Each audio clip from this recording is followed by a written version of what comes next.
First, though, state investigators say there is no doubt that human remains found in 2007 near Yekaterinburg belonged to two of the children of the last Russian Tsar. They were identified at the time, but lingering doubts from the church and royal descendants have so far prevented them from being buried. Yes, let's find out more now from Primetime's Yegor Piskunov, who joins us.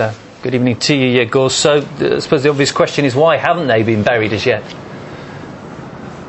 Well, this is a very long and complicated story. These two bodies were found back in 2007, but investigators say that they had to be 100% sure that the bodies belonged to the two missing members of Russia's final royal family, Crown Prince Alexei and Princess Maria. So they had to conduct various tests, including DNA tests, throughout all these years, but now they say they're 100% sure that it's them, and are saying that they can now be reunited with the bodies of the other members of the royal family who are buried in St. Petersburg.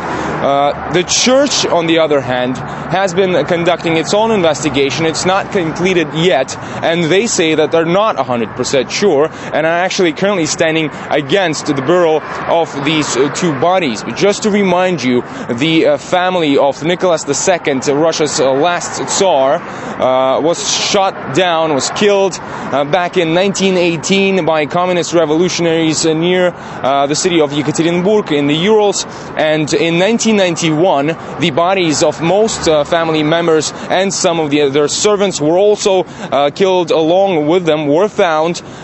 In 2007 two more bodies were found, and another reason why all of this is taking so much time is that the assassinators used acids to camouflage the bodies, burned them, and also separated them in groups and hid them separately, which also complicated the search and the identification process. Yegor, and what about the relatives then? What do they want? At the moment, the relatives are actually divided on this matter. One group of relatives say that there are scientific facts which prove that these two bodies belong to the royal family, so they agree with the investigators and say that they should be reunited with the rest of the family, finally buried, since so much time has passed. It's it's against both Christian traditions and even is against just any human points of view. Let's listen to what a representative of the relatives of the royal family had to say. All legal procedures and examinations have been carried out, and the remains have endured enough. Who is against burying the remains? Let's just bury them. And this is not about the 400th anniversary of the Romanov dynasty, but about the fact that we are a great country with a great history and culture. We should bury our tsars properly, for science has shown it is indeed them.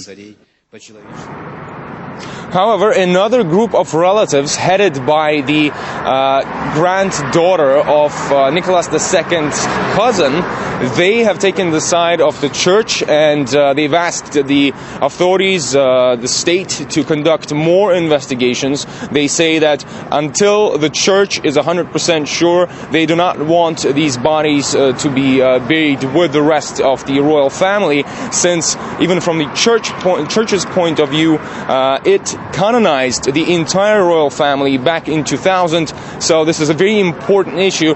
But another issue may be, even when they agree that these two bodies do belong to the two last missing members of the royal family, another matter may be on where to bury them, because currently the rest of the family is buried in St. Petersburg, but there are some historians who say that perhaps it could be logical to bury them on the territory of this church behind me, an ancient church which was built several hundred years ago by the Romanov dynasty. So there is still a lot of uncertain questions about this, even though the investigators are operating with scientific facts. Nothing is final just yet.